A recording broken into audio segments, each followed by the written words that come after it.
Hello everyone, कैसे हैं आप सब। आई होप कि आप सभी अच्छे होंगे। मैं Sangeeta from लर्नो hub, the free learning platform जहां आप पढ़ सकते हैं math, science, SST absolutely free at learnohub.com।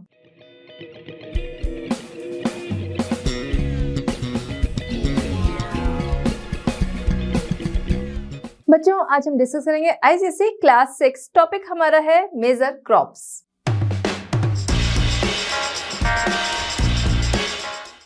चलिए बच्चों, स्टार्ट करते हैं हमारा आज का chapter major crops. Major crops, ठीक है, क्या है ये।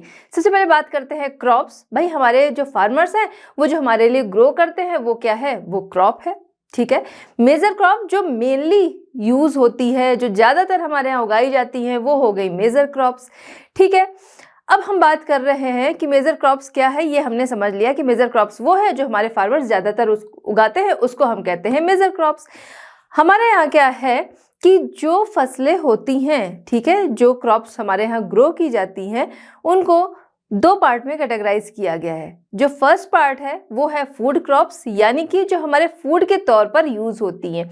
दूसरी आती है कैश क्रॉप्स, यानी कि जो कमर्शियल पर्पस से ग्रो की जाती है। ठीक है, जैसे हम बात करें फूड क्रॉप्स में आपका राइस हो गया, पल्सेस हो गया, मेज हो गया। ठीक है, तो ये सारी चीजें जो है, ये सारी जो फसलें हैं, ये आती हैं हमारी किसमें, फूड क्रॉप में। अब हम बात कर रहे हैं कि टी हो गया आपका, ठीक है, शुगर केन हो गया आपका, कॉफी हो गया, ठीक है, ये सारे किस में आते हैं, ये सारी कैश क्रॉप्स में आती है। क्यों? क्योंकि फूड क्रॉप्स की अगर हम बात करें, पल्स हो गया, व्हीट हो गया, राइस हो गया, ये हमारी बेसिक चीजें हैं जो कि हमारे लिए बहुत जरूरी हैं। अगर क्या हमें ज़रूरी है कि हमको डेली शुगर जो है वो मिले, जैसे शुगर केन है उससे जैगरी बन रहा है, उससे शुगर बन रही है, तो क्या वो डेली हमें चाहिए? नहीं। बट ये पल्स, राइस एंड व्हीट, ये ऐसी चीज़ें हैं कि ये तो हमको भाई डेली चाहिए। ठीक है, तो ये आ गई आपकी मेजर क्रॉप्स में। ठीक है, कैश क्रॉप जो कि कमर्शियल पर्पज से ग्रो की जाती है। ओके, चलिए, तो अब यहाँ पर हम लोग बात करेंगे किसकी, फूड क्रॉप्स के बारे में। ठीक है, फूड क्रॉप्स किन क्रॉप्स को कहते हैं, जो हमारी खाद्यान्न फसलें, सीरियल क्रॉप्स जो हैं, ठीक है, जिनको हम अपने फूड के तौर पर यूज करते हैं। ठीक, इसमें कौन सी फसलें आती हैं, ठीक है, कौन सी आती है, राइस हो गया, व्हीट, मेज, बार्ले, पल्सेस, मिलेट्स, स्पाइसेस। ठीक है, ये ऐसी है जो हमारी बेसिक क्रॉप्स हैं, है ना, जो कि हमारे लिए बहुत ज़्यादा यूज़फुल है, या कह सकते हैं हम इसको बहुत ज़्यादा यूज़ करते हैं। ठीक है, इंडिया में हम लोग देखें जो हमारे यहाँ क्रॉप्स होती हैं उनको हम लोग कैटेगराइज करते हैं किसमें, खारिफ, रबी एंड जैद। ठीक है, खारिफ, रबी एंड जैद किसके अकॉर्डिंग, सीजन के अकॉर्डिंग। ठीक है, अब देखिए कौन सी क्रॉप जो है, ठीक है, कोई क्रॉप जो है जो आप देखते हैं जुलाई में उसको ग्रो किया जाता है, उसको दिसंबर में क्यों नहीं ग्रो कर सकते हैं? ठीक है, उसको हम लोग मार्च अप्रैल में क्यों नहीं ग्रो कर सकते?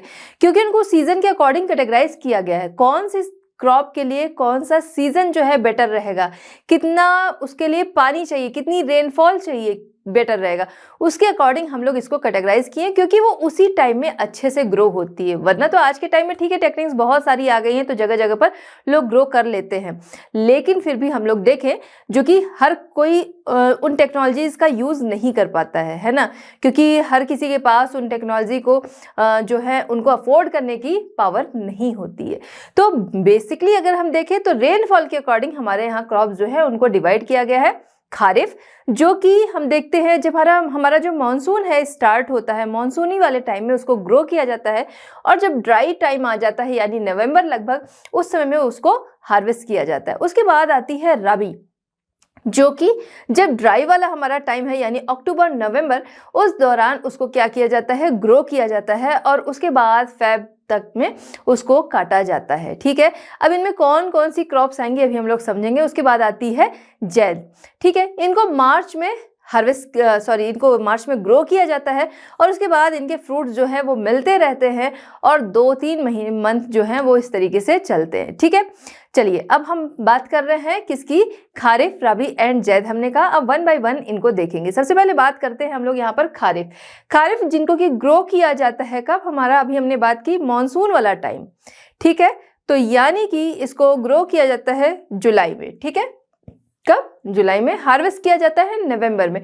बिल्कुल आपको याद रखना है कौन सी क्रॉप जो है किस सीजन में ग्रो की जाती है, ठीक है, कब उसको हार्वेस्ट किया जाता है और उसमें कौन सी क्रॉप्स आती हैं। ज़्यादा नहीं तो 2-4 हर किसी की बिल्कुल फिक्स आपको याद रखनी है, क्योंकि ये क्वेश्चन जो हैं वो हमेशा आते हैं, ठीक है। तो खारिफ ये हो गई जो कि ग्रो की जाती है जुलाई में एंड नवंबर में इसको हार्वेस्ट कर लिया जाता है। इसमें कौन सी क्रॉप्स आती हैं? हो गया राइस। राइस बिल्कुल एकदम उसमें फिट रखिए, क्योंकि राइस अक्सर ये होता है कि इसके लिए वाटर बहुत चाहिए होता है, रेनफॉल बहुत चाहिए होती है, ठीक है। अगर नहीं है, बहुत का मतलब कि मीडियम चाहिए, ठीक है। अब बहुत का मतलब ईस्ट की तरफ हम लोग की जो होती है, नॉर्थ ईस्ट, उसको नहीं हम लोग ले लेंगे, ठीक है। चलिए, तो राइस हो गया, मेज हो गया, पल्सेस हो गई, टर्मरिक हो गई, groundnut, sugar cane, soybean etcetera, ये हो गई, ठीक है। किसके लिए? ये हमारी खारिफ की क्रॉप हो गई, ठीक है।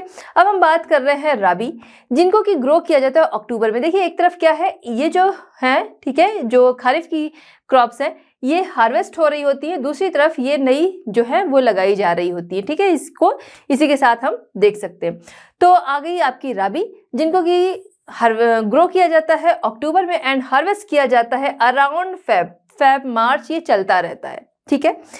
तो जैसे आपने देखा है कि जब मार्च वाला टाइम होता है अक्सर उस समय में आंधी तूफान वगैरह बहुत ज़्यादा आते हैं, है ना। तो उस दौरान क्या होता है, हमारी मस्टर्ड की जो क्रॉप होती है, ठीक है, वीट है, ये सारी चीज़ें जो है खराब होने का पूरा चांस रहता है, ठीक है। तो ये कब है? जब हम देखते हैं जब गर्मियाँ जब शुरू होने वाली होती हैं उसके पहले ये तूफान वाला टाइम जो है वो बहुत ज़्यादा बन जाता है। ज़्यादा हम देखते हैं कि इस तरीके की चीज़ें जो है वो कब आती हैं? गर्मियों में आती है, ठीक है। उसकी शुरुआत यहाँ से होती है, जिसकी वजह से इस टाइम की जो फसलें हैं, क्रॉप्स हैं, वो अक्सर खराब हो जाती है। तो इससे भी आप इसको रिलेट कर सकते हैं। तो राबी ग्रोन हो गई इस समय में, हार्वेस्ट हो गई इस समय में। इसमें कौन सी क्रॉप आती है? वीट, बार्ले, पीस, ठीक है, सेजमे एंड मस्टर्ड, ये हो गई, ठीक है।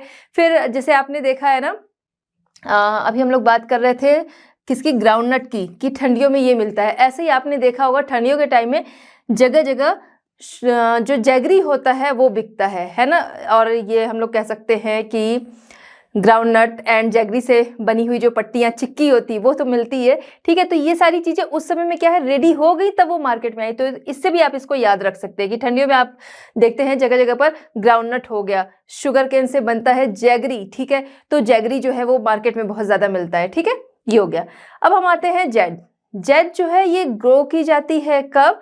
मार्च टू जून के लिए होती है, ठीक है। मार्च में इनको ग्रो किया जाता है। आपने देखा है कि मस्क मिलन हो गया, वाटरमेलन हो गया। अब मिलने को तो ये चीज़ें हमेशा मिलती है, लेकिन हमने देखा है बहुत ज़्यादा कब मिलती है, सीजनल इनको कब कहा जाता है, ठीक है। तो वो आपकी आती हैं जैद में, ठीक है। तो इसमें आ गया watermelon, vegetables, Musk Milan and sweet potato etcetera.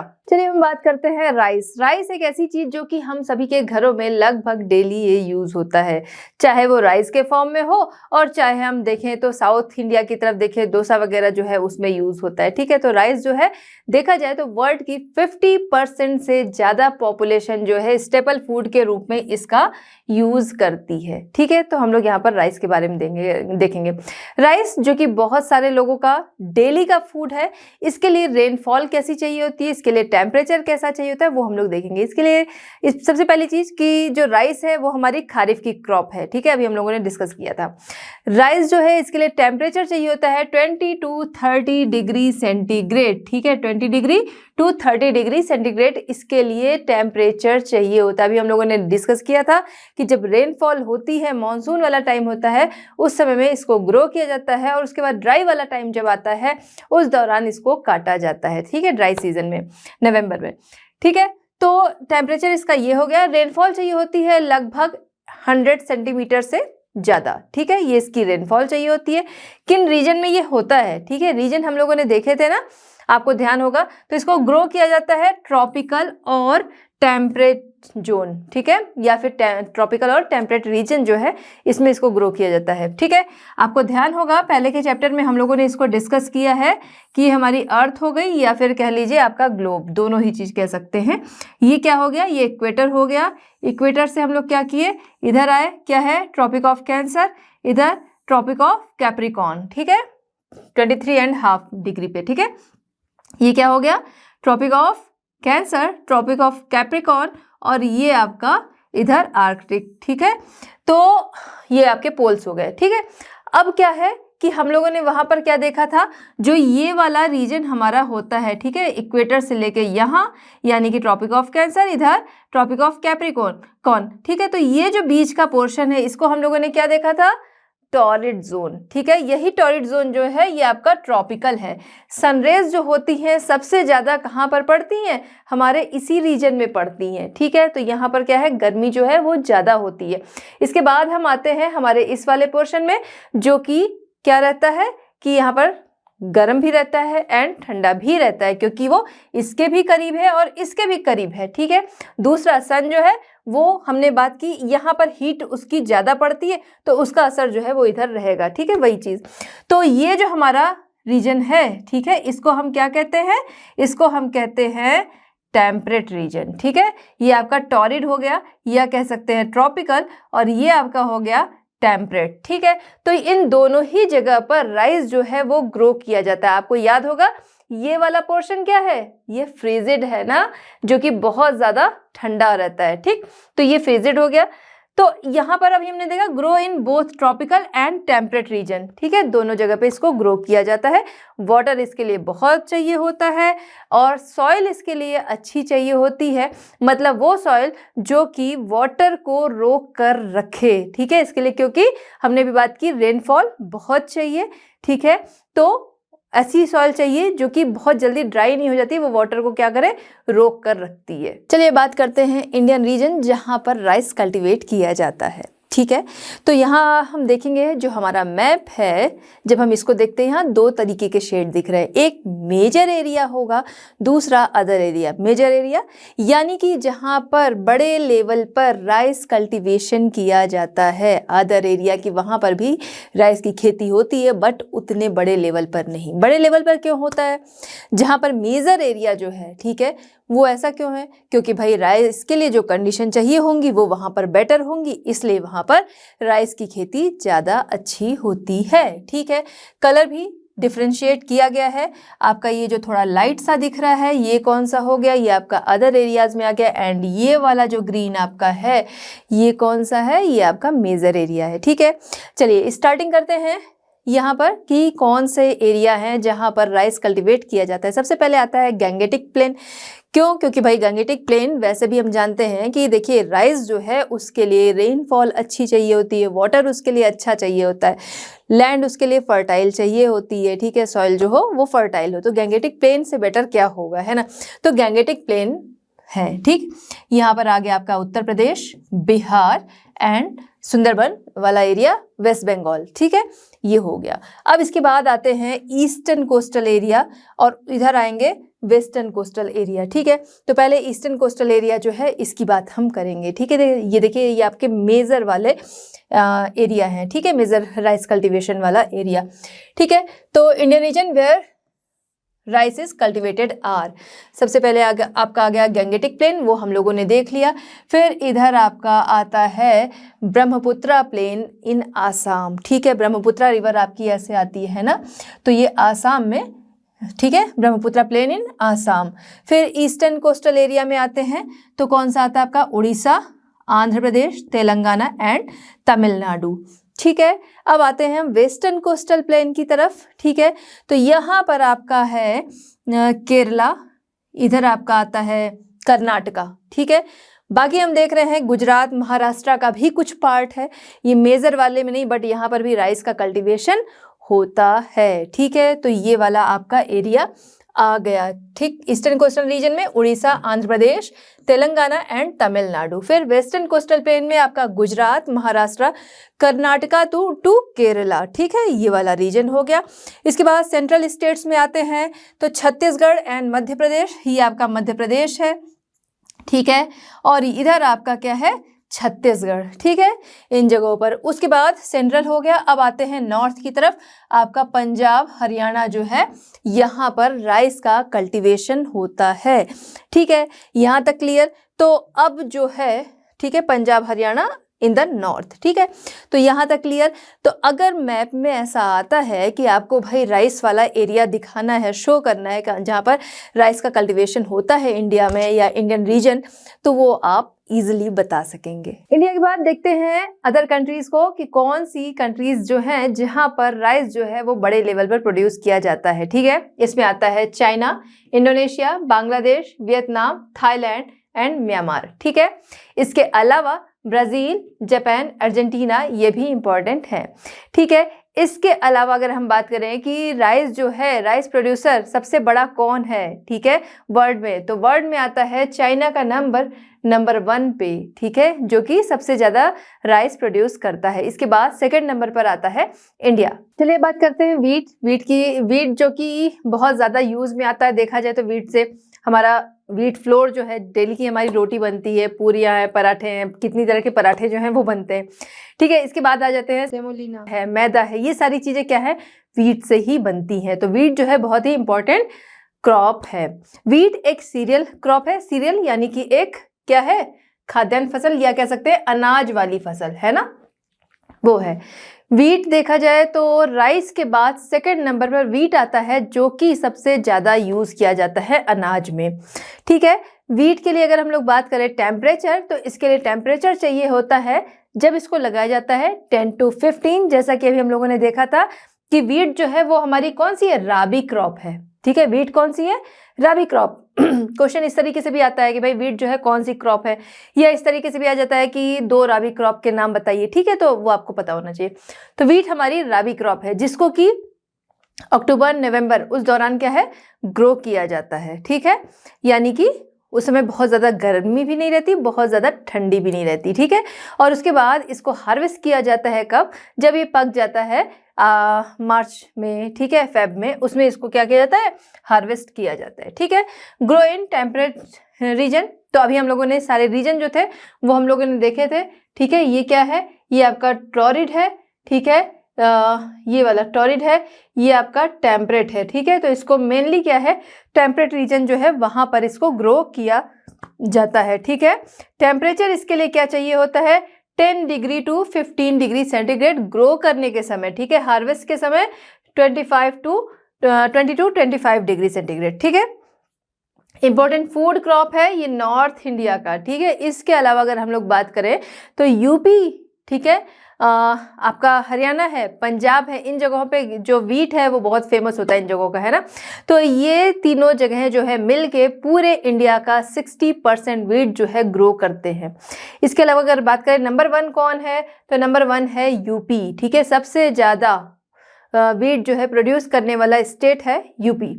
ठीक है, इसके अलावा और कौन से स्टेट है जहां पर वीट को ग्रो किया जाता है या वीट जो है वो होता है यहाँ पर इंडिया में, तो है सबसे पहले मध्य प्रदेश। मध्य प्रदेश का वीट जो है बहुत फेमस है। ऐड भी आपने देखा होगा, जब आशीर्वाद आटा का ऐड आता है उसमें बोलता है ना, एमपी के सरबती गेहूं, है ना, तो फेमस सरबती गेहूं, तो वो क्या है, मध्य प्रदेश रहेगा आगे आपको। ठीक है, यूपी, पंजाब, हरियाणा ये वीट के लिए जाने ही जाते हैं। फिर आपका मध्य प्रदेश हो गया, इतने तो आपके रेडी हो ही गए। ठीक है, फिर है राजस्थान, बिहार, गुजरात, महाराष्ट्र। अदर स्टेट की बात करें, उत्तराखंड, जम्मू एंड कश्मीर, हिमाचल प्रदेश, वेस्ट बंगाल, इन जगहों पर भी वीट जो है वो ग्रो किया जाता है। अदर कंट्रीज में हम जाते हैं तो आता है चाइना, यूएसए हो गया, कनाडा हो गया, ठीक है, अर्जेंटीना हो गया, चिली, फ्रांस, ठीक है, पाकिस्तान, ये जो कंट्रीज हैं यहाँ पर वीट को ग्रो किया जाता है। जिसमें देखा जाए सबसे बड़ा इंपोर्टर कौन है, ठीक है, किसका, वीट का।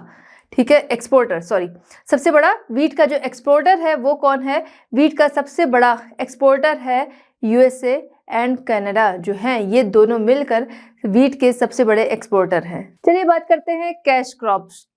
कैश क्रॉप्स कौन सी होती हैं भाई, जिनसे क्या है, कैश मिलता है, वो हमारी कैश क्रॉप्स हैं। जैसे हमने बात किया इसके पहले, हमारी फूड क्रॉप थी जो कि फूड के पर्पज से यूज की जाती है, यानी कि उसको जो फार्मर्स ग्रो करते हैं वो क्या करते हैं, अपने लिए, अपनी फैमिली के लिए, एंड इसके अलावा मार्केट में बेचने के लिए उसको ग्रो किया जाता है। ठीक है, कैश क्रॉप्स जो है बेसिकली इसको ग्रो किया जाता है किस लिए, कमर्शियल पर्पज से, यानी कि बेचने के लिए, जिससे कि ज़्यादा से ज़्यादा इनकम जो है वो आ सके, या कह सकते हैं ज़्यादा से ज़्यादा प्रॉफिट हो सके, उसके लिए इसको ग्रो किया जाता है। इसे कहते हैं कैश क्रॉप। कैश क्रॉप्स में कौन सी क्रॉप्स आती हैं? तो यहाँ पर सबसे पहले हम लोग बात करेंगे शुगर केन की। इसके अलावा हम लोग देखें तो जो ऑयल सीड क्रॉप्स होती हैं वो भी इसमें आती हैं, ठीक है। ऑयल सीड क्रॉप्स कौन सी हो गई? ऑयल सीड क्रॉप हो गई आपकी जैसे कि हम बात करें मस्टर्ड जिससे कि ऑयल निकलता है, सेसमे जिससे कि ऑयल निकलता है, फ्लैक्स सीड जिससे कि ऑयल निकलता है, कैनोला जिससे कि ऑयल निकलता है, सनफ्लावर जिससे कि ऑयल निकलता है, ठीक है। तो जो ऑयल सीड वाली क्रॉप है, ठीक है, वो इसमें आती है कैश क्रॉप में। यहाँ पर सबसे पहले हम लोग बात करेंगे किसके बारे में? Sugar cane. शुगर केन की अगर हम लोग बात करें काफी हार्ड सा होता है, हार्डी क्रॉप है, ठीक है, जो कि कल्टीवेट किया जाता है बेसिकली ट्रॉपिकल एंड सब ट्रॉपिकल रीजन में, दोनों में, ठीक है, ट्रॉपिकल और सब ट्रॉपिकल। अभी हम लोगों ने समझा था क्या है ट्रॉपिकल एंड क्या है सब ट्रॉपिकल, ठीक है। तो सॉरी, ये आपका क्या हो गया? ये आपका ट्रॉपिकल वाला रीजन हो गया, ये आपका सब ट्रॉपिकल हो गया, ठीक है। तो इन दोनों में ही इसको ग्रो किया जाता है, ठीक है। इंडिया की बात करें, अच्छा, इसके अलावा इसकी हाइट की अगर हम लोग बात कर लें तो 2 मीटर टू 6 मीटर तक होता है, ठीक है। इससे क्या है? जूस निकलता है। आप सभी को पता है कि इससे जो शुगर केन होता है इससे जूस निकलता है। आपने देखा होगा, आप लोग डायरेक्ट इसको यूज़ करते होगे खुद से भी। इसके अलावा जब जूस वाली शॉप पे आप जाते हो, ठीक है, या फिर रोड साइड में जूस वाले खड़े होते हैं, वहाँ से हम लोग क्या करते हैं? जूस लेते हैं, ठीक है। इसका जूस निकलता है, उसके और भी यूज होते हैं, वो हम लोग समझेंगे। आपने देखा होगा जब इसका जूस निकलता है तो इसका वेस्टेज निकलता है, ठीक है। इसके यानी कि जो फाइबर्स होते हैं उनका यूज किस लिए होता है? इसका जो वेस्टेज निकलता है यानी कि जो फाइबर्स होते हैं उनका यूज होता है पेपर वगैरह बनाने में, ठीक है। इसके अलावा जो इसका जूस होता है उसका यूज, हमारी जो शुगर है वो इससे बनती है, हमारा जैगरी है इससे बनता है, ठीक है। इथेनॉल जिसका कि यूज़ बहुत सारी चीज़ों में किया जाता है, जैसे हम बात करें वार्निश हो गया, पेंट हो गया, ये सारी चीज़ों में, परफ्यूम हो गया, इन जगहों पर इसका यूज़ होता है, ठीक है। इसके अलावा जो इसका जूस होता है उसी से बनता है इंडस्ट्रियल अल्कोहल, ठीक है, जो कि साफ सफाई वगैरह के लिए यूज़ किया जाता है, ठीक। अब हम लोग बात करें कि शुगर केन जो है इसको सबसे ज़्यादा प्रोड्यूस कौन करता है? कौन सी कंट्री है जो कि सबसे ज़्यादा शुगर केन प्रोड्यूस करती है? वो है ब्राज़ील। ब्राज़ील के बाद सेकेंड नंबर पर आता है इंडिया का नाम, ठीक है। ब्राज़ील के बाद सेकेंड नंबर पर, second largest sugar cane producer है कौन? इंडिया। फर्स्ट ब्राज़ील, ठीक है। अब ये जो शुगर केन है इसकी बात करें कि ये सबसे पहले कहाँ ग्रो किया गया था? इंडिया में 327 BCE के दौरान, ध्यान रखिएगा BCE के दौरान, ठीक है। तो इस दौरान सबसे पहले कल्टीवेट किया गया था इंडिया में इसको, इसके बाद इजिप्ट इससे इंट्रोड्यूस हुआ, ठीक है। चलिए, अब यहाँ पर हम देख रहे हैं कि इंडिया में कहाँ कहाँ पर ये पाया जाता है, ठीक है। शुगर केन जो है वो कहाँ पर ग्रो किया जाता है मेनली, ठीक है। तो दो रीजन में इनको डिवाइड किया गया है। फर्स्ट जो है वो नदर्न बेल्ट है एंड सेकंड जो है वो सदर्न बेल्ट है। Northern belt and southern belt आप समझ गए कहाँ पर क्या है नदर्न बेल्ट, क्या है सदर्न बेल्ट, ठीक है। अब जैसे ये हम लोग चलते हैं इधर, ठीक है,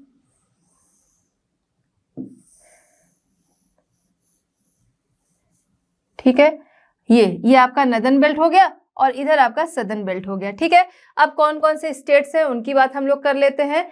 पंजाब हो गया, हरियाणा हो गया, ठीक है, इधर पंजाब हरियाणा आपका, फिर आते हैं उत्तराखंड, इधर आ गए, ठीक है, पंजाब हरियाणा उत्तराखंड, फिर है उत्तर प्रदेश, ठीक है, फिर बिहार, ठीक है। ये वाले जो रीजन है यहाँ पर इसको ग्रो किया जाता है, ये आपकी नदर्न बेल्ट है। फिर आते हैं सदर्न बेल्ट, क्या हो गया आपका महाराष्ट्र, कर्नाटका, फिर इधर आपका है तमिलनाडु, फिर तेलंगाना, ठीक है, एंड आंध्र प्रदेश, ठीक है।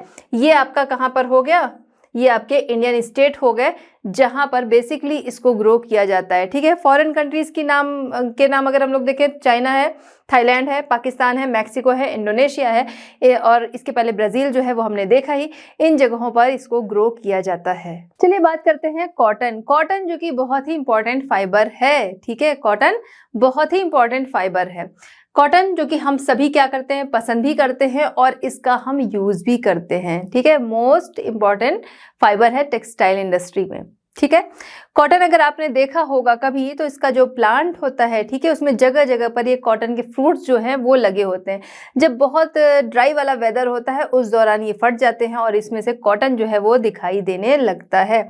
और इसके अंदर भी ब्लैक ब्लैक से सीड होते हैं। उस सीड का क्या होता है, उन सीड से भी ऑयल निकाला जाता है और उस ऑयल के भी मेरिट्स डिमेरिट्स हैं, जिसका यूज़ देखा जाए तो हम लोग मतलब देखा जाए तो फूड में भी यूज़ होता है, उसको वेजिटेबल ऑयल कहते हैं, फूड में भी यूज़ होता है। उसके अलावा अगर हम लोग देखें तो उसका जो ऑयल होता है पेस्टिसाइड्स वगैरह में भी उसका यूज़ किया जाता है, ठीक है।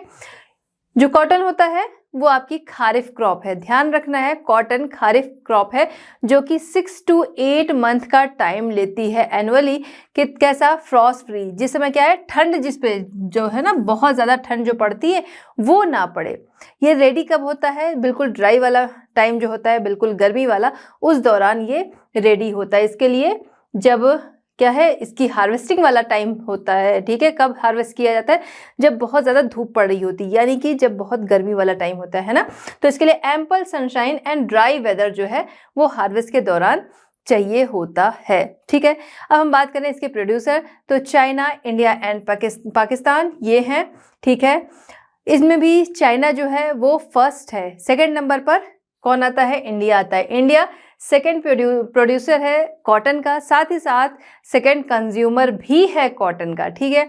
इसके अलावा हम बात करें यूएसए की, तो यूएसए जो है third largest cotton producer country है, ठीक है।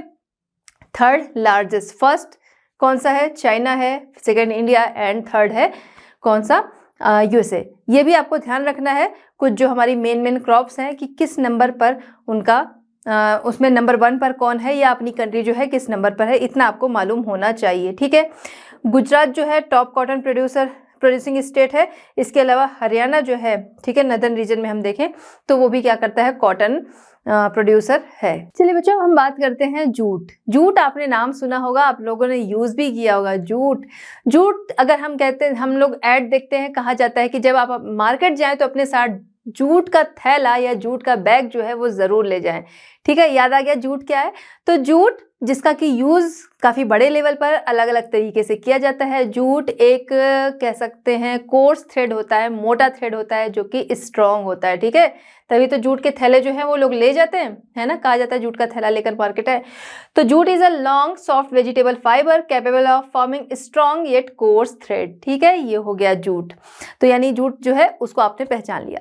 जूट एंड कॉटन ये दोनों मोस्ट इम्पॉर्टेंट फाइबर हैं। जब ब्रिटिश यहाँ पर आए थे, पहले वो जब ट्रेड के लिए आए थे, ठीक है, तो इंडिया का कॉटन काफ़ी फेमस था, काफ़ी अच्छी क्वालिटी थी, तो यहाँ से कॉटन जो है वो लोग काफ़ी कम रेट पर लेते थे यहाँ, और अपने यहाँ जाकर काफ़ी हाई रेट पर बेचते थे। तो मतलब उस टाइम से, उसके काफ़ी पहले से हम लोग देखें, जब चाइना रूट वगैरह की भी बात है, तो उस टाइम से क्या है, यहाँ का कॉटन जो है वो काफ़ी फेमस रहा। ब्रिटिश जब उन्होंने एक्वायर कर लिया है, ठीक है, कॉलोनी बना लिया इंडिया को, उस दौरान यहाँ के फार्मर से वो लोग जूट की खेती कराया करते थे, ठीक है।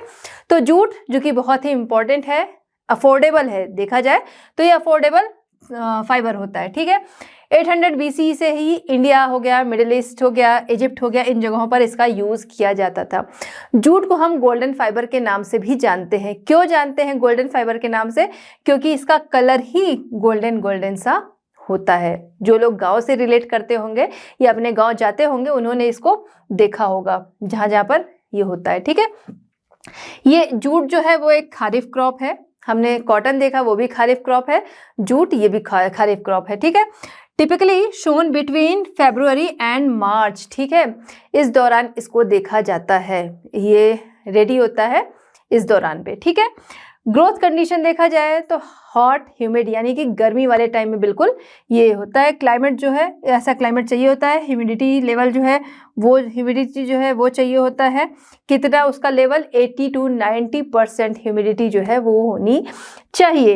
एवरेज टेम्परेचर इसके लिए चाहिए 27 degree to 32 degree, 27 to 32 degree, ठीक है। तो गर्मी वाला जो टाइम है वो इसके लिए मोस्ट इम्पॉर्टेंट होता है। चलिए अब इसमें हम देखते हैं कि जूट जो है कहाँ कहाँ पर मेनली प्रोड्यूस किया जाता है, ठीक है।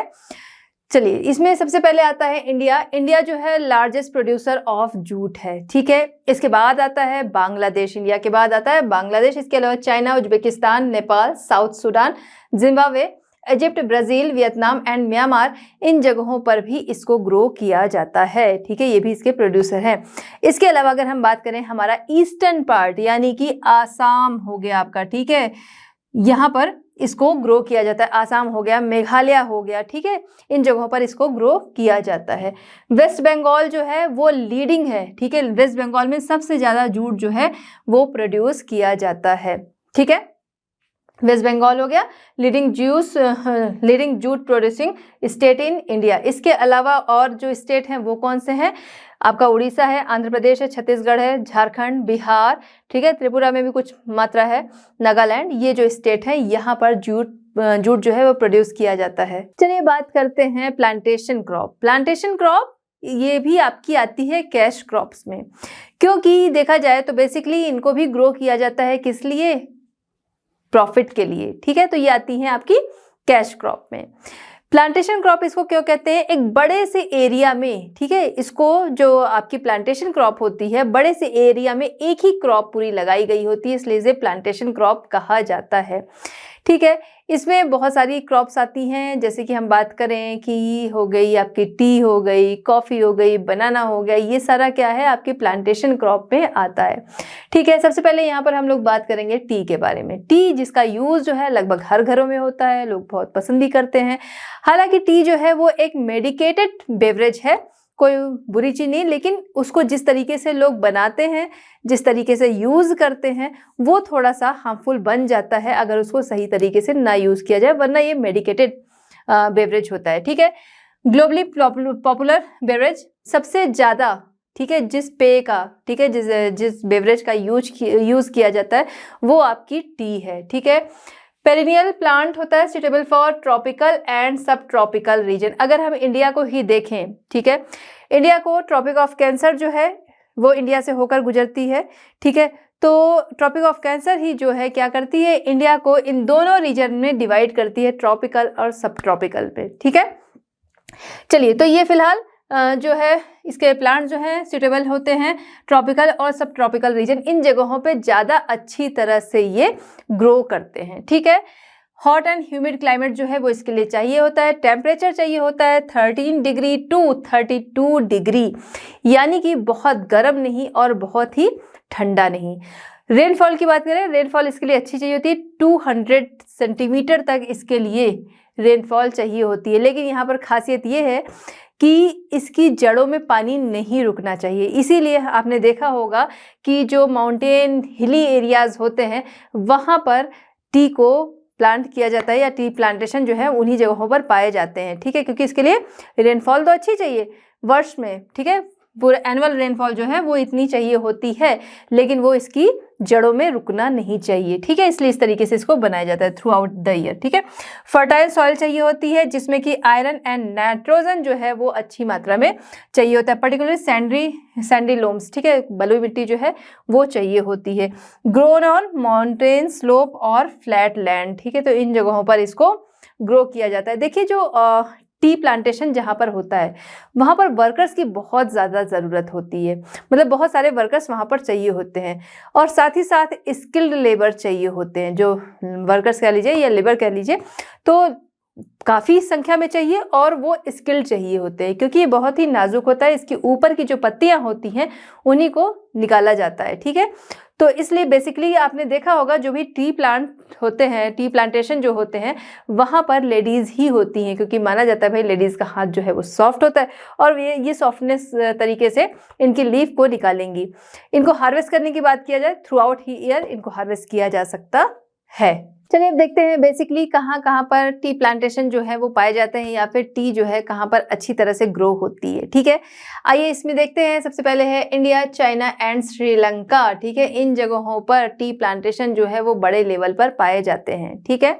इसमें भी इंडिया एंड चाइना जो है यहाँ की टी जो है वो बहुत फेमस है अपनी अरोमा के लिए, यानी अपनी खुशबू के लिए, ठीक है। इसके अलावा अगर हम इंडिया में बात करें कहाँ कहाँ पर सबसे पहले आता है आसाम। देखिए, आसाम और दार्जिलिंग ये दोनों जो हैं वो टी प्लांटेशन के लिए बहुत ही फेमस हैं, ठीक है। तो आसाम हो गया, ठीक है, ये आपका इधर दार्जिलिंग हो गया, मेघालय हो गया, ठीक है, इधर तमिलनाडु, ये शो तो नहीं हो रहा है यहाँ पर, बट ये जो आपका तमिलनाडु है यहाँ पर भी टी प्लांटेशन जो है वो पाए जाते हैं। इधर कर्नाटका है, ये हो गया, हिमाचल प्रदेश में कांगड़ा, ठीक है, ये क्या है टी प्लांटेशन के लिए। इधर ये आपका वेस्ट बंगाल, ठीक, तो आसाम, वेस्ट बंगाल, तमिलनाडु, केरला, ठीक है, इधर केरला ये तो है ही, हम लोग अभी देख रहे थे जो नहीं था इसलिए केरला छूट गया शायद, ठीक है। फिर सिक्किम, त्रिपुरा, अरुणाचल प्रदेश एंड कांगड़ा हिल्स जो कि हिमाचल में है, इन जगहों पर टी प्लांटेशन जो है वो बड़े लेवल पर पाया जाता है, ठीक है। द हाईएस्ट क्वालिटी टी जो है वो कहाँ पर पाई जाती है इंडिया में? दार्जिलिंग, दार्जिलिंग टी जो है वो बहुत फेमस है, हाईएस्ट क्वालिटी की टी जो है वो यहाँ पर पाई जाती है। चलिए बात करते हैं हम लोग कॉफी की। कॉफी, इसको भी लोग बहुत पसंद करते हैं ना। कॉफी जो है जो यूज होती है, ठीक है, वो जो कॉफी प्लांट होते हैं वहां सीड्स तोड़ा जाता है, रोस्ट किया जाता है, उसके बाद उसका पाउडर बनता है और फिर आप तक पहुंचता है, ठीक है। कॉफी जो है वो ट्रॉपिकल और सब ट्रॉपिकल प्लांट है। ट्रॉपिकल यानी इक्वेटर के करीब वाला पोर्शन, उससे ऊपर जाएंगे तो सब ट्रॉपिकल, ठीक है। तो ट्रॉपिकल एंड सब ट्रॉपिकल प्लांट होता है कॉफी। कॉफी के लिए अगर हम लोग बात करें तो जो ढाल वाला एरिया होता है वहां पर ये अच्छी तरह से ग्रो होती है, जैसा कि चाय के लिए हम लोगों ने देखा था, यानी टी के लिए हम लोगों ने देखा था, ठीक है।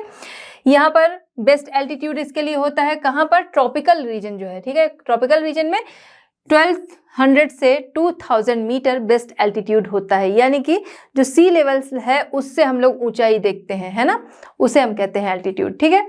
तो ये सब ट्रॉपिकल में हम लोग देखें तो यहाँ पर इसके लिए एल्टीट्यूड जो है वो 600 मीटर टू 1200 मीटर चाहिए होता है। अब हम बात करते हैं इसके लिए वेदर वगैरह कैसा चाहिए होता है। बहुत ज़्यादा धूप जो है डायरेक्ट इस पे नहीं पड़नी चाहिए। फ्रॉस्ट यानी कि पाला या बहुत ठंड जो होती है वो नहीं पड़नी चाहिए। बारिश बहुत ज़्यादा नहीं चाहिए, ठीक है, ठीक। इसके अलावा एनुअल रेनफॉल की बात करें हम लोग तो वो ये चाहिए होती है, ठीक है, 160 मीटर टू 200 मीटर, यानी अच्छी बारिश चाहिए, बट ऐसी बारिश नहीं जो कि इसकी जड़ों में रुके, ठीक है। तो इसीलिए ये सारी चीज़ें जो हैं, कॉफ़ी हो गई, टी हो गई, ये हिली एरियाज जो होते हैं वहाँ पर कि ढाल वाली लैंड जो है वो मिले, जिससे कि इसकी जो रूट्स हैं वहाँ पर पानी ना रुकने पाए, ठीक है। ह्यूमिडिटी रेंज जो है वो 70 to 80% चाहिए होता है। तो रेनफॉल जो है वो अच्छी चाहिए, लेकिन कैसी कि उसमें पानी ना रुके, ये चीज़ है, ठीक है। सॉइल की बात करें तो फर्टाइल होनी चाहिए, वेल ड्रेन, ठीक है, कि पानी वो रोक कर ना रखे, ठीक है। इसके अलावा क्या है कि इसी तरीके की सॉइल जो है जो कि फर्टाइल होगी वो इसके लिए बेस्ट रहेगी, ठीक है। अब हम बात करते हैं लेबर इंटेंसिटी कैसी चाहिए। इसके लिए लेबर जो है वो काफ़ी मात्रा में चाहिए, क्योंकि प्रोसेस जो है वो बहुत सारे होते हैं, ठीक है, कि इसको सो करना, फिर आगे कटाई, छटाई, पैकेजिंग, ये सारी चीज़ें, ठीक है। जैसे हम बात कर रहे थे अभी टी, ठीक है, तो ये सारी ऐसी चीज़ें होती हैं कि इनकी पैकेजिंग जो है वो इनका जो प्लांटेशन है उसी जगह पर हो जाए, तो यहाँ पर लेबर्स वगैरह बहुत चाहिए होते हैं और साथ ही साथ स्किल्ड होने चाहिए। चलिए बात करते हैं कॉफ़ी के टाइप्स की, ठीक है। तो दो टाइप की कॉफ़ी जो है वो मेनली पाई जाती है। फर्स्ट जो होती है वो होती है अरेबिका एंड सेकेंड होती है रोबस्टा, ठीक है, अरेबिका एंड रोबस्टा। अरेबिका जो है ये ट्रेडिशनल टाइप की कॉफ़ी, ट्रेडिशनल एंड काफ़ी कॉमन सी होती है। इंडिया में देखा जाए तो जो अरेबिका है यही सबसे ज़्यादा पाई जाती है। इसका टेस्ट बेस्ट होता है, इसकी अरोमा बेस्ट होती है, ठीक है। हम बात करते हैं रोबस्टा। रोबस्टा जो है ये अच्छी क्वालिटी की कॉफ़ी नहीं होती है। इसको ग्रो करना भी जो होता है वो चीपर होता है, मतलब ये सस्ते में ही, और काफ़ी ज़्यादा प्रोडक्शन इसका होता है।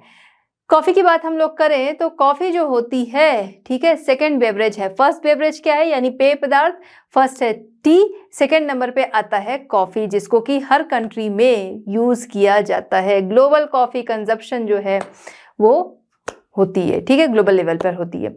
ब्राज़ील जो है वहाँ पर सबसे ज़्यादा कॉफ़ी ग्रो की जाती है, ठीक है। वर्ल्ड लार्जेस्ट प्रोड्यूसर कौन है, वो है ब्राज़ील, ठीक है। तो सबका आप लोग जो लार्जेस्ट है वो ज़रूर ध्यान रखिएगा, ठीक है।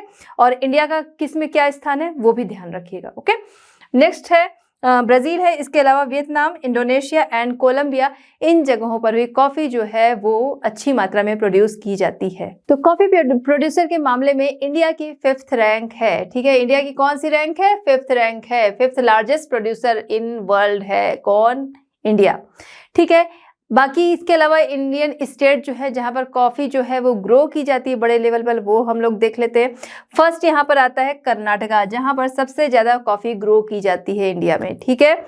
इसके बाद आता है केरला एंड तमिलनाडु, आंध्रा एंड उड़ीसा जो है यहाँ पर भी कुछ लेवल पर कॉफ़ी ग्रो की जाती है। फिर आते हैं हम इधर नॉर्थ ईस्ट वाला पार्ट, यहाँ आसाम वगैरह जो है यहाँ पर भी कॉफ़ी ग्रो की जाती है, ठीक है। Other state like Andhra Pradesh, ठीक है, Andhra Pradesh, Orissa and the northern state, ठीक है, north eastern state contribute to coffee production, ठीक है। इसके अलावा अगर हम देखें तो इंडिया जो है यहाँ से काफ़ी मात्रा में जो अरेबिका, जो अच्छी क्वालिटी की कॉफ़ी है, उसको अदर कंट्रीज़ को एक्सपोर्ट किया जाता है, ठीक है। Arabica coffee being highly sought after in international market, ठीक है।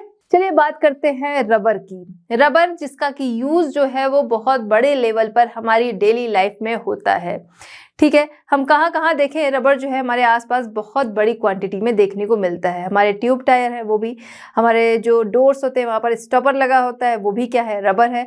हमारा स्टेशनरी है उसमें रबर है, ठीक है। तो रबर जो है वो बहुत बड़े लेवल पर यूज़ किया जाता है, ठीक। अब रबर की बात करें कि रबर जो है वो है क्या, बनता कहाँ से है, ठीक है। तो रबर जो है इसके ट्री होते हैं, काफ़ी बड़े बड़े, उसमें से निकलता है लेटेक्स, ठीक है। तो जो लेटेक्स निकलता है उसको कलेक्ट किया जाता है और उसी से क्या होता है, रबर जो है वो बनाया जाता है, ठीक है। लेटेक्स ऑफ रबर ट्रीज, ठीक है। तो उससे ये रबर जो है वो रेडी किए जाते हैं। प्रोसेस की अगर हम लोग बात करें कि इसका प्रोसेस क्या होता है, तो जो ट्री होते हैं उसमें क्या किया जाता है, कट लगा दिया जाता है, ठीक है, वायर के थ्रू। उसमें पॉट जो है वो लगा दिए जाते हैं और उस पॉट में क्या है, ये जो लेटेक्स है, यानी कि एक तरीके से हम लोग कहते हैं ना कि रबर जो है वो पेड़ों से दूध निकलता है उससे बनता है, ठीक है। तो ये जो लेटेक्स है वो उसमें कलेक्ट होता जाता है। अब उसको क्या किया जाता है, जो फैक्ट्रीज होती हैं वहाँ पर ले जाते हैं, प्यूरिफाई किया जाता है, फिर उसको ड्राई किया जाता है और उसकी शीट बनाई जाती है। फिर उन शीट से तरह तरह की चीज़ें जो हैं वो बनाई जाती हैं। तो ये हो गया रबर की प्रोसेसिंग। अब रबर के लिए कैसा क्लाइमेट चाहिए, कैसा टेम्परेचर चाहिए, वो हम लोग यहाँ पर देखते हैं, ठीक है। तो रबर जो है ट्रॉपिकल क्लाइमेट एरिया जो होते हैं वहाँ पर ये पाया जाता है, ठीक है। इसके लिए हम लोग अगर बात करें, इन्वायरमेंट कैसा चाहिए, हॉट एंड ह्यूमिड चाहिए। इसीलिए टेम्परेचर अगर आप देखेंगे तो 20 to 34 डिग्री सेंटीग्रेड तक इसका टेम्परेचर जो है वो चाहिए। रेनफॉल 200 to 300, ठीक है, 200 to 300 सेंटीमीटर इसके लिए रेनफॉल जो है वो आइडल है, वो बेस्ट है, ठीक है। टेम्परेचर 20 to 34 डिग्री सेंटीग्रेड इसके लिए चाहिए होता है, ठीक है। इसके अलावा ह्यूमिडिटी अगर हम लोग देखें तो वो लेवल काफ़ी ज़्यादा चाहिए होता है, 80% जो है वो ज़रूरी है, ठीक है। इसके अलावा अगर हम बात करें तो यहाँ पर रेनफॉल हमने देखा अच्छी खासी मात्रा में चाहिए, 200 सेंटीमीटर टू 300 सेंटीमीटर। लेकिन फिर वही चीज़ है, ये पानी जो है रुकना नहीं चाहिए, इसीलिए जो स्लोप वाले एरियाज़ होते हैं वहाँ पर इन रबर्स को के जो ट्री होते हैं उनको ग्रो किया जाता है, या प्लांट, ये आपका प्लांटेशन क्रॉप है, ठीक है। तो ये प्लांटेशन जो होते हैं, रबर प्लांटेशन, ये जो ढाल वाला एरिया होता है, स्लोप वाला, वहां पर इनको ग्रो किया जाता है। चलिए अब देख लेते हैं रबर प्रोड्यूस करने वाली कंट्रीज कौन सी हैं और साथ ही साथ देखेंगे इंडियन स्टेट जो कि रबर प्रोड्यूस करते हैं। अब रबर की अगर हम लोग बात कर रहे हैं तो जैसा कि हम लोगों ने अभी बात की थी कि रबर जो है वो इस तरीके से एक वायर के थ्रू यहाँ पर पॉट जो है लगा दिया जाता है और उसमें लेटेक्स जो है वो गिरता रहता है, इसी को कलेक्ट करके फिर आगे का प्रोसेस होता है, ठीक है। इंडिया का नंबर देखें रबर प्रोड्यूस करने में 5th नंबर पर आता है, ठीक है। India 5th largest rubber producer है, ठीक है। इसके अलावा कौन सी कंट्रीज हैं, थाईलैंड है, इंडोनेशिया, मलेशिया एंड वियतनाम। इसके अलावा Brazil, Sri Lanka and east India, ये भी रबर प्रोड्यूस करते हैं, ठीक है। रबर प्रोडक्शन इन इंडिया में अगर देखें तो कहाँ कहाँ पर है वो देखेंगे, लेकिन सबसे पहले केरला, जो कि इंडिया के जितने भी स्टेट जहाँ पर रबर प्रोड्यूस किया जाता है उसका 80% जो है वो केरला से मिलता है, ठीक है। इसके अलावा स्टेट्स की अगर हम लोग बात करें कौन कौन से हैं, ठीक है, तमिलनाडु है, Karnataka, Goa, Andhra Pradesh, Orissa, north eastern states, ठीक है, उधर आसाम की तरफ चल देते हैं। फिर वेस्ट बंगाल है, महाराष्ट्र है, अंडमान एंड निकोबार आइलैंड है, इन जगहों पर भी रबर प्रोड्यूस किया जाता है। अब बात करते हैं ग्रीन रेवोल्यूशन। ग्रीन रेवोल्यूशन क्या है? ग्रीन रेवोल्यूशन ये है कि नई नई टेक्नोलॉजीज, नए सीड्स, पेस्टिसाइड, फर्टिलाइजर, इन सभी का यूज़ करते हुए खूब सारा प्रोडक्शन करना, ठीक है, क्रॉप्स का प्रोडक्शन करना ज़्यादा मात्रा में, ये कहलाता है ग्रीन रेवोल्यूशन, ठीक है, कि नई टेक्नोलॉजीज के यूज से ज़्यादा प्रोडक्शन करना, ग्रीन रेवोल्यूशन। हम देखें तो 1960s का जो डिकेड्स था, इस दौरान इंडिया में बहुत जो फूड क्रॉप थी उसका प्रोडक्शन जो था वो ज़्यादा हुआ। इसके पहले कंडीशन अच्छी नहीं थी, ठीक है, तो इस दौरान ज़्यादा हुआ, क्यों? इसी ग्रीन रेवोल्यूशन के चलते। अब ये ग्रीन रेवोल्यूशन कहाँ से ओरिजिनेट हुआ, क्या था, ये तो समझ गए हम लोग। कहाँ से ओरिजिनेट हुआ ये समझेंगे। मैक्सिको एंड फिलीपाइंस, यहाँ के साइंटिस्ट जो थे 1940s का जो डिकेड्स था, इस दौरान इन्होंने रिसर्च वगैरह किया और ग्रीन रेवोल्यूशन जो है इसका पता लगा। इसमें क्या था कि मेज़ हो गया, वीट हो गया, राइस हो गया, इनके नए डेवलप्ड सीड्स जो थे वो लाए गए, ठीक है, नई वैरायटी के सीड्स डेवलप्ड जो थे वो लाए गए। यानी कि हम जो पहले यूज़ कर रहे थे सीड्स, ठीक है, उससे जो प्रोडक्शन हो रहा था, अब ये जो न्यू सीड्स थे इनसे प्रोडक्शन जो है उसी फील्ड में, ठीक है, बट वो और ज़्यादा होगा, काफ़ी ज़्यादा, ठीक है, तो इस तरीके के सीड्स जो थे वो लाए गए। इंडिया में हम देखें तो इंडिया में को इससे किसने इंट्रोड्यूस कराया ये हम लोग समझते हैं, ठीक है, इंट्रोडक्शन टू इंडिया किसका, ग्रीन रेवोल्यूशन का, ठीक है। तो इंडिया में हम लोग देखें कंडीशन उस समय क्या थी, 1943 का जो डिकेड था, 1943 का जो टाइम था, इस दौरान हमारे यहाँ क्या था, हमारे यहाँ फूड क्रॉप जो थी वो बहुत कम होती थी। दूसरे जो ब्रिटिश थे वो हमारे ऊपर राज कर रहे थे, ठीक है, तो चीज़ें उनके हाथ में थी। अब कितने सारे लोग जो थे उस समय में, लाखों की संख्या में लोगों की जान चली गई, सिर्फ किस वजह से, क्योंकि उन्हें अनाज नहीं मिला खाने को, ठीक है, इस वजह से। अब ऐसे में क्या किया गया कि इसके बाद 1947 हम आज़ाद होते हैं, फिर हमारी गवर्नमेंट जो है उन्होंने काफ़ी ध्यान दिया, लेकिन उसके बाद भी डेवलपमेंट उतनी तेज़ी से नहीं हो पाया। क्यों? क्योंकि पॉपुलेशन भी ज़्यादा हो रही थी, ठीक है, तो उस हिसाब से ग्रो नहीं हो पा रहा था। अब ऐसे में जो ग्रीन रेवोल्यूशन है, ठीक है, तो गवर्नमेंट जो थी वो कई सारे स्टेप ले रही थी, किस लिए कि ज़्यादा से ज़्यादा फूड क्रॉप जो है, जो फूड है, ठीक है, प्रोडक्शन जो है, फूड प्रोडक्शन वो ज़्यादा से ज़्यादा किया जा सके। तो बहुत सारे स्टेप थे, उसी में एक स्टेप ये भी था कि ग्रीन रेवोल्यूशन जो है वो अपनी कंट्री में भी लाया जाए, ठीक है। तो ग्रीन रेवोल्यूशन जहाँ पर न्यू सीड वेराइटीज़ जो थी इंट्रोड्यूस कराया गया इंडिया को, और यहाँ पर डॉक्टर नॉर्मन बोरलॉग, ठीक है, डॉक्टर नॉर्मन बोरलॉग, ठीक है, जो कि एक नोबेल पीस प्राइज़ जो था इनको मिल रखा था, नोबेल पीस प्राइज़, नोबेल शांति पुरस्कार जो था, ठीक है, वो इनको मिल रखा था। ये कौन थे? ये थे एग्रोनॉमिस्ट, ठीक है, एग्रीकल्चर जो था इसी में, ठीक है। तो इनके सुपरविज़न में जैसे गवर्नमेंट ने अभी हम लोगों ने बात की कि कई सारे स्टेप लिए, उसी में एक स्टेप ये भी था कि इनको बुलाया गया। इनके सुपरविज़न में यहाँ की जो फर्म्स थी, वहाँ के जो फार्मर थे, उन्होंने जो कह सकते हैं न्यू ड्राफ्ट सीड्स थे, ठीक है, सेमी ड्राफ्ट सीड्स थे, इन सभी के द्वारा जो खेती की, ठीक है, जो क्रॉप उगाई, तो प्रोडक्शन जो हुआ वो काफ़ी ज़्यादा हुआ, ठीक है, वरना क्या था, हम यूएसए से मंगा रहे थे। तो अब जो प्रोडक्शन हुआ था, जो फूड शॉर्टेज थी इंडिया फेस कर रहा था फिर, ठीक है, तो अब जिसकी वजह से क्या हो रहा था, बाहर से हम लोग इम्पोर्ट कर रहे थे। अब क्या है कि हमारे यहाँ इतना प्रोडक्शन हुआ 1967, इस दौरान इन्होंने, इनके अंडर में यहाँ के जो फार्मर्स थे उन्होंने काम किया, फिर प्रोडक्शन इतना ज़्यादा हुआ कि अब हमारे पास खाने के लिए तो है, हम स्टॉक भी रखने लगे, ठीक है, वरना पहले क्या था कि खाने तक का भी नहीं था, बाहर से हम लोगों को मंगाना पड़ रहा था। तो गवर्नमेंट का रोल तो बहुत अच्छा था कि गवर्नमेंट ने बहुत सारे स्टेप लिए, उसमें एक ये भी था कि भाई अपने यहाँ ग्रीन रेवोल्यूशन जो है वो लाया गया, और इसकी वजह से देखा जाए तो पंजाब जो है वहाँ पर ग्रोथ बहुत ज़्यादा हुई, ठीक है, कि वहाँ पर इस पर काफ़ी ज़्यादा ध्यान दिया गया। और इसकी वजह से हम बात करें अगर वीट की, तो वीट जो है 70% तक वीट का प्रोडक्शन बढ़ा। हम बात करें राइस की, 40% तक उसका प्रोडक्शन बढ़ा। हम बात करें मेज़ की तो 30% तक इसका प्रोडक्शन बढ़ा, यानी कि बहुत ज़्यादा अंतर आया इससे। अब बात करते हैं features of green revolution. Green revolution के फीचर्स की हम लोग बात करेंगे। देखिए इसमें क्या था, नई नई टेक्नोलॉजीज जो थी इनको लोगों ने अपनाया। तो यहाँ पर हम लोग क्या किए कि जो ट्रेडिशनल फार्मिंग हमारी थी उससे बढ़कर हम आ गए मॉडर्न और साइंटिफिक फार्मिंग की तरफ, ठीक है, पहली चीज़। दूसरी चीज़ शिफ्टिंग कल्टीवेशन जो कि बहुत ज़्यादा हुआ करता था, अब इस पे ये जो है कंट्रोल है शिफ्टिंग कल्टीवेशन, ठीक है, तो ये रिड्यूस हुआ बहुत सारे रीजन्स में, ठीक है, बहुत सारे क्षेत्र में शिफ्टिंग कल्टीवेशन जो था वो अब रिड्यूस हुआ, कम हुआ। इसके अलावा जेनेटिकली इम्प्रूव्ड HYV सीड्स जो थे उनका यूज़ किया जाने लगा, ठीक है, जो कि सेम जो लैंड थी वहाँ पर ज़्यादा से ज़्यादा क्रॉप जो है वो ग्रो होती थी, जिनकी वजह से, ठीक है।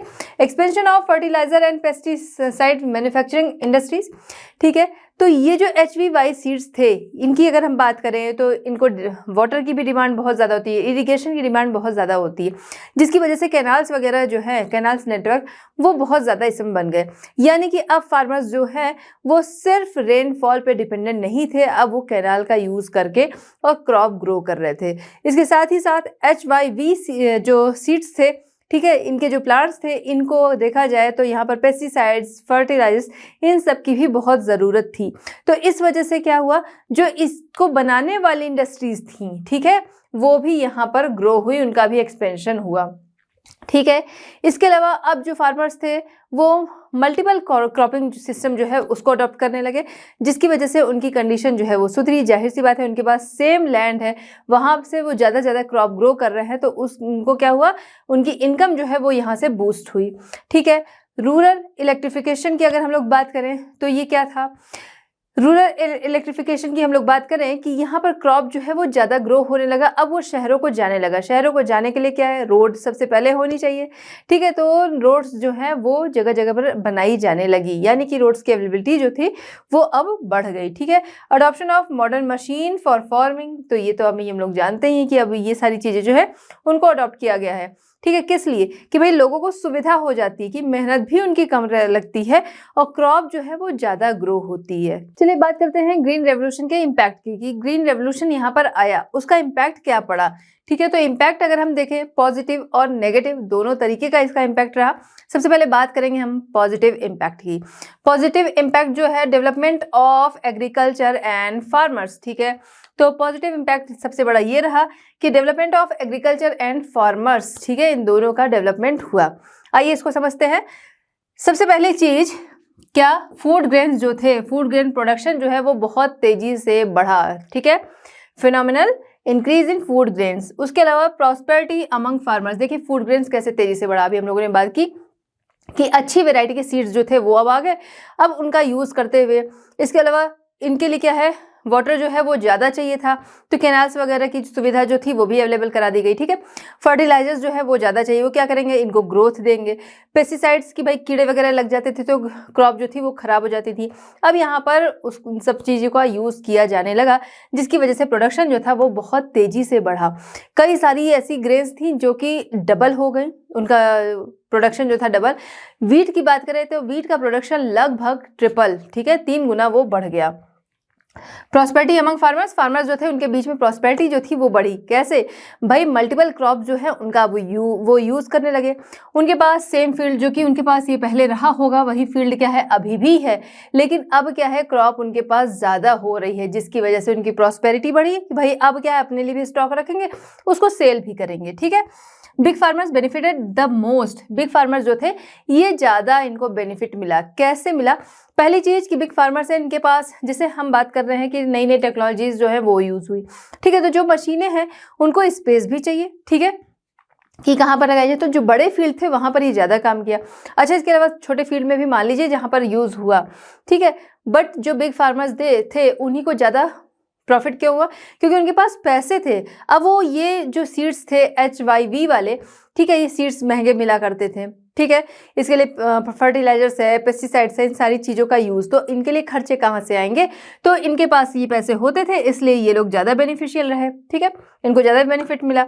Reduction in food grains imports, अभी हम लोगों ने बात की थी कि USA से इम्पोर्ट किया जाता था वीट। ठीक है, अदर ग्रेन्स भी जो थे वो जगह जगह से इंपोर्ट किए जाते थे। अब क्या है, अब इंपोर्ट जो होता था उसमें अब कमी आई। इसके साथ ही साथ हम सिर्फ अपनी यूज़ का ही नहीं, हम अब स्टॉक रखने लगे थे अच्छा खासा। ठीक है, per capita food grain availability, ठीक है, पर पर्सन, भाई अब ज़्यादा फूड ग्रेन हो रहा है तो लोगों तक उसकी पहुँच भी ज़्यादा थी। ठीक है, तो ये भी हो गया। एग्रीकल्चर प्रोडक्टिविटी इम्प्रूवमेंट, ठीक है, एग्रीकल्चरल प्रोडक्टिविटी जो थी वो इम्प्रूव हुई। ठीक, अभी हम लोगों ने बात की भाई इन चीज़ों का यूज़ करके अच्छे सीड्स, अच्छे वो सब कुछ। ठीक है, तो प्रोडक्टिविटी जो थी वो इम्प्रूव हुई। Boost to industrial growth, industrial growth जो थी ये हुई। कैसे हुई इंडस्ट्रियल ग्रोथ, ठीक है, यहाँ पर ये हुआ इंडस्ट्रियल ग्रोथ इस तरीके से हुई कि जो हम लोग अभी बात कर रहे थे, फर्टिलाइजर्स हो गए, पेस्टिसाइड्स हो गए, और इसके लिए जो मशीनें यूज़ हो रही थी, ठीक है, तो अलग अलग प्रोसेस, देखिए जो खेती होती है उसमें बहुत सारे प्रोसेस होते हैं, जुताई हो गई, कटाई हो गई, फिर आगे उनको साफ करना, ये सारी चीज़ें, इनमें क्या है मशीनों का यूज़ होने लगा। तो ये सारी चीज़ों की जो इंडस्ट्रीज थी उनकी ग्रोथ हुई, ठीक है, क्रिएटेड न्यू जॉब्स जो थी वो क्रिएट हुई। क्यों? क्योंकि अब कहीं पर हम लोग देखें तो फार्मर्स जो थे उनकी बहुत ज़्यादा ज़रूरत थी, कहीं पर हम देखें कि फार्मर्स जो है इन मशीनों के आने से खाली हो गए, तो इंडस्ट्रीज जो थी वहाँ पर काम करने के लिए अब वो अवेलेबल थे। और दूसरा, इन चीज़ों की डिमांड जो थी वो बढ़ रही थी, इस वजह से इंडस्ट्रियल ग्रोथ जो था वो तेज़ी से हुआ। Change basic attitude of the farmer का जो बेसिक एटीट्यूड था किसका, ट्रेडिशनल फार्मिंग का, वो अब चेंज हुआ। मॉडर्न और साइंटिफिक फार्मिंग जो थी उसको उन्होंने अडॉप्ट किया। इसके अलावा देखा जाए तो सबसे ज़्यादा प्रोग्रेस इसकी रही कहाँ पर, पंजाब में, ठीक है। वहाँ पर देखा जाए तो जो गवर्नमेंट थी उन्होंने भी काफ़ी लोगों की हेल्प की, कि गवर्नमेंट की तरफ से लोगों को जागरूक किया गया कि भाई जो कोऑपरेटिव्स हैं, ठीक है, सहकारी समितियां जो हैं वहाँ से लोन लिया जाए, ठीक है। ऐसे क्या है, जो मनी लेंडर्स वगैरह हैं उनसे लोन ले लिया तो वहाँ पर क्या है कि इंटरेस्ट रेट जो है वो ज़्यादा देना पड़ता है। यहाँ पर क्या है, कोऑपरेटिव्स जो है यहाँ पर लोगों को कम रेंज में, कम रेट में, कम इंटरेस्ट रेट में, और उनको जो कर्ज है या फिर कह सकते हैं डेब्ट जो उनको लेना है वो मिल जाता है, ठीक है। तो इसके लिए लोगों को जागरूक किया गया।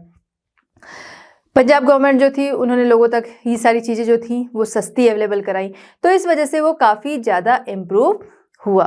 इसके अलावा गवर्नमेंट जो थी उन्होंने इनकी सेलिंग प्राइस जो थी वो भी फिक्स की, ठीक है। गवर्नमेंट के द्वारा जब फिक्स कर दिया जाता है तो देखिए जो फार्मर्स हैं उनकी क्रॉप रेडी हो गई, उसको वो मार्केट में बेचने गए, कहीं पर कम पैसे मिल रहे हैं, कहीं पर ज़्यादा है, गवर्नमेंट की तरफ से फिक्स है कि वहाँ पे उससे कम तो नहीं मिलेगा। तो जो फार्मर्स है जाकर फिर कम रेट में अपनी क्रॉप जो है वो सेल करते, तो यहाँ से उनको क्या हो रहा था, प्रॉफिट हो रहा था, क्योंकि गवर्नमेंट की तरफ से एक फिक्स प्राइस जो था वो दिया जाने लगा, समर्थित मूल्य जिसको हम लोग कहते हैं ना अनाज का, वो दिया जाने लगा। तो इस तरह से हमने देखा कि ग्रीन रेवोल्यूशन जो है इससे काफ़ी ज़्यादा प्रॉफिट्स रहे, कि भाई क्रॉप जो है अभी वो काफ़ी मात्रा में ग्रो होने लगी। देखिए डेवलपमेंट इसका वीट का तो वो 70% तक बढ़ा, ठीक है, उसकी उपज। नेक्स्ट हम बात करें राइस की, 40% तक, मेज 30% तक, ठीक है। तो क्रॉप जो थी वो तो अच्छी खासी मात्रा में ग्रो होने लगी, काफ़ी ज़्यादा क्रॉप जो है वो मिलने लगी। लेकिन हर चीज़ के कुछ मेरिट डिमेरिट दोनों होते हैं, तो यहाँ पर डिमेरिट्स इसके क्या रहे वो हम लोग समझेंगे, ठीक है। तो demerits of the green revolution क्या रहे वो हम लोग देखेंगे। सबसे पहला, इनइक्वालिटी इन बेनिफिट्स। बेनिफिट्स जो रहा उसमें इनइक्वालिटी रही। कैसे हो गई इनइक्वालिटी, ठीक है।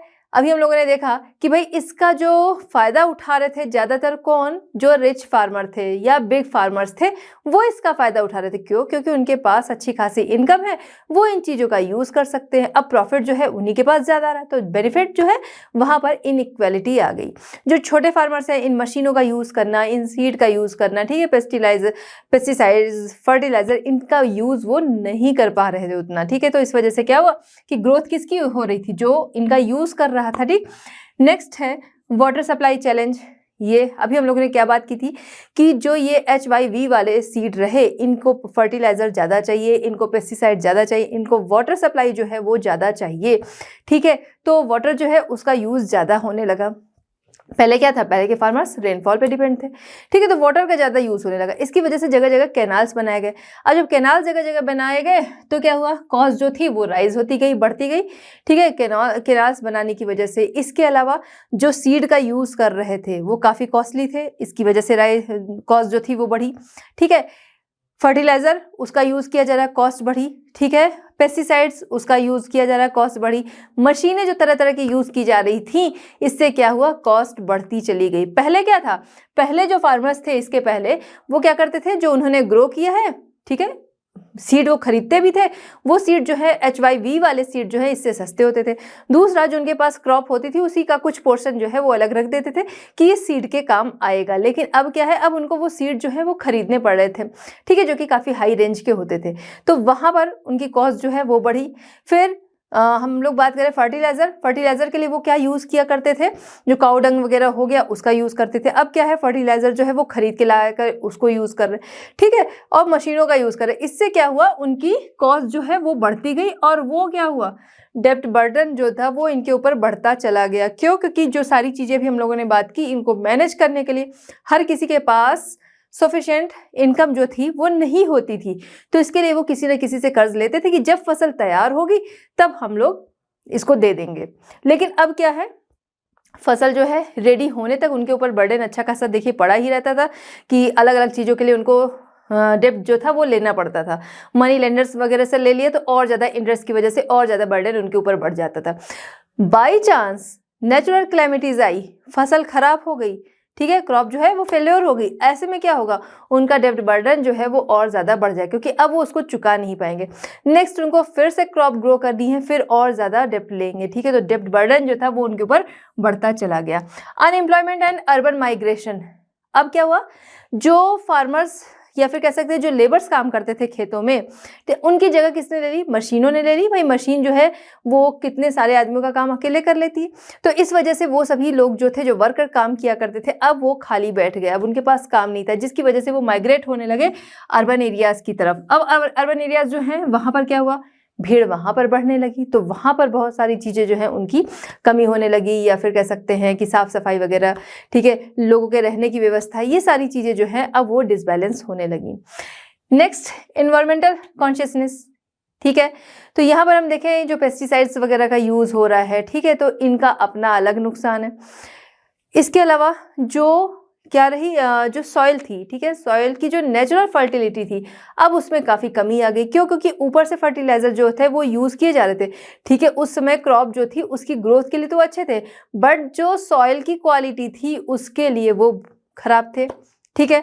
इसके अलावा हम बात करें loss of human health and biodiversity, तो इसका बहुत ज़्यादा लॉस हुआ। कैसे हुआ कि जो पेस्टिसाइड्स वगैरह का यूज़ किया जा रहा था, अब वो क्या है, पानी के साथ वो बह के और उसके बाद जाकर जो वाटर थे, ठीक है, वहाँ पर उससे मिल गया। अब उससे मिल गया, अब उस वाटर का जो यूज़ है बाकी लोग कर रहे हैं, ठीक है, जिसकी वजह से कह सकते हैं जो वाटर, ठीक है, ये पेस्टिसाइड्स वगैरह जो है वो बह के चले गए। अब जहाँ पर वो बह कर गए उसका यूज़ जहाँ जहाँ हो रहा है उसको नुकसान हो रहा है। जो वहाँ पर कौन सी लाए, बायोडाइवर्सिटी जो है, ठीक है, तो वहाँ पे जो बायोडाइवर्सिटी है उसके लिए ये नुकसानदेह होने लगा। पानी में रहने वाले जो जीव है उनके लिए नुकसान होने लगा। ह्यूमन जो कि अगर उसका यूज़ कर रहे हैं तो उनको नुकसान होने लगा।